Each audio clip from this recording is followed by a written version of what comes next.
ही audio कथा प्रौढ प्रेक्षकांसाठी अभिप्रेत असलेली काल्पनिक कथा आहे. सर्व पात्रे काल्पनिक आहेत आणि वास्तविक व्यक्तींशी साम्य असणे हा निव्वळ योगायोग आहे. ही सामग्री केवळ मनोरंजनाच्या उद्देशाने आहे. श्रोत्यांनी विवेकबुद्धीचा वापर करावा ही विनंती. हॅलो मित्रांनो, कसे आहात सगळे? हलवताय ना? हलवायलाच पाहिजे, कारण मी आज पुन्हा एकदा घेऊन आली आहे मी आणि माझे सर भाग 3. तर जसं की तुम्ही मागच्या भागात पाहिलंच असेल, आम्ही ऑफिसच्या केबिनमध्ये कशी मजा केली ते. सर माझ्या महिनेचं पाणी कसे तोंड लावून चाटून पुसून पिले. सर आणि मी अशी मजा पुढेही करतच राहिलो. सर तर आता माझ्याबरोबर बरेच कॅज्युअल झाले होते. ते मध्येच यायचे आणि माझ्या कुल्ल्यांना जोराचा फटका मारायचे आणि हा फटका बसताच मी एकदम किंचाळायचे, सर हे काय करताय तुम्ही? आणि सर बऱ्याचदा येता जाताना मज्जा म्हणून माझे स्तनांचे पॉम करून जायचे. एकदा तर सरांनी हद्दच केली. माझ्याजवळ आले आणि मला विचारले की चल ना, आपण एखादं हॉटेल बुक करूया आणि त्या रूममध्ये धम्माल करूया. थोडक्यात ते मला सेक्ससाठी विचारत होते. मी जरीही सरांना माझी चिमणी चाटण्यासाठी परवानगी दिली असली तरीही मी त्यांच्यावर सेक्स वगैरे करणार नव्हते. मुळात ते माझ्या कुठे डोक्यातच नव्हते. म्हणून मी सरांना सरळ नाही असे सांगितले. तेही म्हणाले ओके. त्यानंतर त्यांनी विचारले की पण मग आपण एखादा सिनेमा पाहायला जाऊया का? ज्यावर मी लगेच हा म्हणाले, कारण मला सिनेमा फार आवडतो. पुढचा दिवस हा होता संडेचा. तो दिवस आलाच. त्या दिवशी मी सकाळी स्वच्छ पाण्याने चिंब भिजून आंघोळ केली. मी आंघोळ करताना रोज माझे स्तन आणि संपूर्ण अंग नीट रगडून धुवायचे. माझे निप्पल्स आज एकदम टप्पोरे दिसत होते. त्या निप्पल्सवरून माझ्या आंघोळीचे पाणी नितळायचे. ते मी टॉवेलने स्वच्छ पुसून काढले आणि माझं संपूर्ण अंगही पुसून काढलं. आता मी माझी ब्रा घेतली आणि तिला माझ्या स्तनांच्या अवतीभोवती गुंडाळली. पण माझे स्तन मोठे असल्या कारणामुळे मला ती ब्रा नीट बसतच नव्हती. मला त्यांची हुक पाटून लावायला फार त्रास होत होता. म्हणून मी माझ्या मिस्टरांना ते हुक लावण्यास सांगितले. पण त्यांना बाई माझ्यात काही इंटरेस्टच नव्हता. ते माझ्यावर रुसून फुगून बसलेले. त्यांनी बाई माझी काही मदतच केली नाही. शेवटी मीच कसाबा माझे ब्राचे हुक लावले आणि माझ्या स्तनांना त्या ब्रामध्ये बंदिस्त केले. आता आजकाल ऑफिस नव्हतं, तर चुडीदार आणि साडी मलाही घालायची काही इच्छा नव्हती. म्हणून मी एक व्हाईट रंगाचा टॉप घातला. तो टॉप मला एकदम फिट्ट बसला. त्या टॉपवरून माझी मम्मी आणि कंबर एकदम स्पष्ट दिसत होती. एकदम कर्वी आणि शेपमध्ये. त्या पांढऱ्या कलरच्या टॉपवर मी एका निळ्या कलरची जीन्स घातली. ती जीन्स ही वेळेवर वर जातच नव्हती. त्यालाही मी खेचून वर आणली. माझा पुट्टा आणि मांड्या तर जास्तच मोठ्या झाल्या होत्या. त्यानंतर लाली पावडर आणि कानात माझे झुमके घातले. कपाळावर एक सुंदर टिकलीही लावली. हे सगळं बघून माझे मिस्टर माझ्या फार रागवले. मला म्हणायला लागले, अगं कुठे जातेस संडेला? तुझा जॉब अजून चालूच आहे का? आज तर सुट्टी असते. आता कुठे चाललीस मग? त्यावर मीही त्यांना म्हणाले की तुम्ही तर माझ्याकडे काही लक्षच देत नाही. मी तुम्हाला का सांगू मी कुठे चालली आहे आणि काय करायला चालली आहे आणि कोणासोबत चालली आहे ते? माझे आवडीनिवडी काय आहेत की नाही असं समजा की मी माझे आवडीनिवडी जोपासायला चालली आहे. हे बोलून मी घरातून निघाले आणि मी घरातून निघून रिक्षा स्टँडपर्यंत जातच होते. तेवढ्यात एक काळी मर्सडीज गाडी माझ्या बाजूला येऊन थांबली. त्या मर्सडीजची काच खाली झाली आणि त्या मर्सडीजमध्ये एक पिळदार शरीराचा मिशा असलेला एक स्मार्ट माणूस होता. त्यावर त्याने त्याच्या डोळ्यांवर गॉगल्सही घातले होते. तो मला म्हणाला की अगं राणी, किती थांबवशील? चल बस. आणि आवाज ऐकून मी त्यांना ओळखले. ते माझे सर होते. मी त्यांची गाडी आणि त्यांना बघून फार इम्प्रेस झाले. मला माहितीच नव्हते की त्यांच्याकडे एवढी मोठी गाडी आहे ते. मी झटकन त्यांच्या कारमध्ये त्यांच्या बाजूला बसले. आमच्या घराच्या आजूबाजूच्या परिसरात बरेच खड्डे आहेत, पण त्यांच्या गाडीमध्ये मला ते खड्डे काही जाणवतच नव्हते. तर तेवढ्यातच सरांनी माझ्याकडे बघून त्यांच्या मिशीला पीळ देत मला म्हणाले की माझी राणी, आज तू खूप सुंदर दिसत आहेस. असं वाटतंय की आजचा संपूर्ण दिवस तुझ्यासोबतच काढावा. या कॉम्प्लिमेंटवर मीही सरांना एक कॉम्प्लिमेंट दिली की सर, तुम्हीही आज एरवीपेक्षा बरेच स्मार्ट दिसत आहात. त्यावर सर हसले. त्यानंतर मी सरांना विचारले, सर, ही गाडी वगैरे कधी घेतली? त्यावर सर म्हणाले की त्यांचं बरेच इन्कम आहेत. त्यांच्या 4 कंपन्या आहेत ज्या त्यांना पैसे कमवण्यात मदत करतात.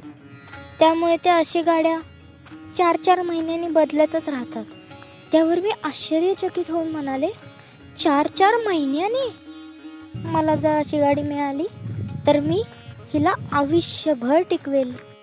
त्यावर सर मला म्हणाले की अशी कशाला, याहून चांगली घेऊ की तुझ्यासाठी, माझी राणी.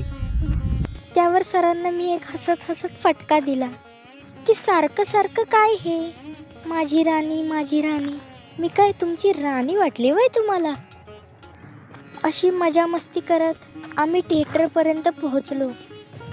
गाडीतून बाहेर उतरण्यापासून मॉलमध्ये आत चालताना सर्वे आमच्या जोडीकडेच बघत होते. असे बघत होते की आमच्यासारखी सुंदर जोडी कधीच दिसली नसेल. त्यानंतर मी आणि माझे सर थिएटरच्या हॉलच्या आत गेलो आणि तिकडे आम्ही आमची सीट शोधू लागलो. त्यावर सर मला म्हणाले, अगं इकडे कुठे? आपली सर्वात पार्टी सीट आहे, VIP सीट. आणि त्या दिवशी मी VIP सीटवर बसून पहिल्यांदा पिक्चर बघणार होते. आम्ही बसलो आणि पिक्चर सुरू झाला. हा पिक्चर सनी लिओनीचा होता. तेवढ्यात एक सर्विंग लेडी आली. ती बऱ्यापैकी सुंदर होती आणि तिने आम्हा दोघांनाही पॉपकॉर्न सर्व केले. सर मात्र पिक्चर सोडून मलाच पाहत होते. सरांची नजर माझ्याशिवाय एकदा त्या सर्विंग लेडीकडेही नाही गेली. आता आम्ही पिक्चर बघत होतो आणि सर माझ्या हाताला पकडत होते. असं काही नाही आहे की सरच पकडत होते, मीही त्यांचा हात पकडलाच होता. ते आता माझ्या हाताला कुरवाळत होते. माझ्या हाताच्या मुठेपासून ते खांद्यांपर्यंत त्यांचा हात जात होता. आणि त्यानंतर सरांनी मुद्दामून माझ्या कमरेला एक चिमटा काढला आणि माझ्या मानेला माझ्याकडे झुकून त्यांच्या दातांनी किस केली. ते जेव्हा मानेजवळ आले तेव्हा मीही माझ्या ओठांनी त्यांच्या कपाळावर एक किस केली. या किसनंतर त्यांनाही समजलेच की मीही तयार आहे. त्यानंतर त्यांनी मला ओठांवर किस करायला चालू केले आणि मीही त्यांना ओठांवर किस करायला चालू केली. आणि हे किस स्मूशमध्ये कधी बदलली आम्हाला कळलेच नाही. आम्ही एकमेकांना 5 ते 10 मिनटं स्मूश करत होतो. स्मूश करता करता ते कधी माझे ओठ त्यांच्या दातांनी चावत होते तर कधी मी त्यांचे ओठ माझ्या दातांनी. बऱ्याचदा आम्ही एकमेकांच्या तोंडात जीभही देत होतो आणि ती जीभ चोखत होतो, खेचत होतो. हे करता करता मी फार गरम होत होते. आता ते आणि मी एकमेकांच्या सीटवर झुकत होतो. सर आता किसच नाही तर माझ्या शरीराबरोबर बरेच काही करत होते. त्यांचा हात हळूहळू माझ्या स्तनांपर्यंत गेला आणि ते स्तनांना दाबू लागले, मसळू लागले आणि मीही त्यांना हे करूनच दिलं, कारण मी फार गरम होत होते. त्यांनी माझे स्तन दाबणं चालूच ठेवलं.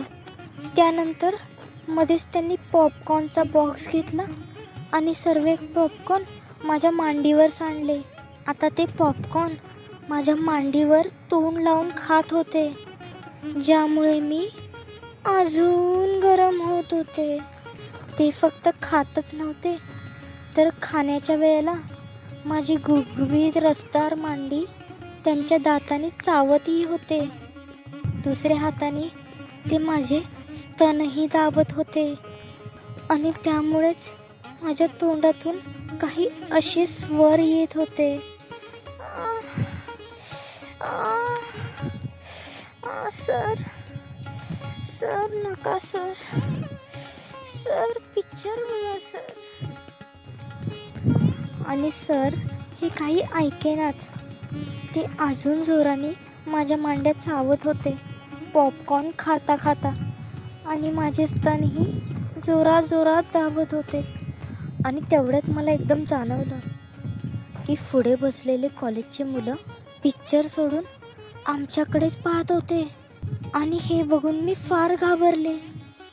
मी विचार केला, हे काय होते? मी अशी मुलगी आहे का जी थिएटरमध्ये येऊन एखाद्या परकीय पुरुषाबरोबर हे सगळं करेल? त्यानंतर मी एकदम सरांना ढकलले आणि रागात थिएटरच्या बाहेर येऊन उभे राहिली. त्यानंतर सरही माझ्या पाठीपाठी आले आणि मला म्हणाले, काय झालं? एवढी मजेत तर होतीस तू. मी त्यांना साफ आणि स्पष्ट सांगितले की अशा काही घाणेरड्या गोष्टी करायच्या असतील तर माझ्याबरोबर पुढच्या वेळेपासून पिक्चर बघायला येऊच नका. तुम्हाला माहिती आहे का, समोर जी कॉलेजची टोळी बसलेली ती संपूर्ण आपल्याकडेच पाहत होती.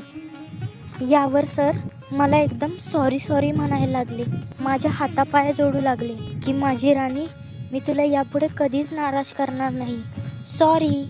त्यावर मित्रांनो मीही त्यांना लगेच माफ केले आणि आम्ही तेथून निघालो. पण मित्रांनो, सरांकडून मांडी चावून घेताना आणि माझे स्तन दाबून घेताना आज फार मजा आली. चला तर मग मित्रांनो, आपण पुन्हा भेटू, मी आणि सर, भाग 4 मध्ये. धन्यवाद मित्रांनो. जर तुम्हाला ही कहाणी आवडली असेल तर या व्हिडिओला लाईक करा, तुमच्या चावट मित्रांबरोबर शेअरही करा आणि माझ्या चॅनलला माझ्यासाठी सबस्क्राईब नक्की करा. जर तुम्हाला माझे अर्धवट नागडे फोटोज बघायचे असतील तर माझ्या इंस्टाग्रामवर मला फॉलो नक्की करा. चला तर मग आपण पुन्हा भेटू. तोपर्यंत बाय बाय.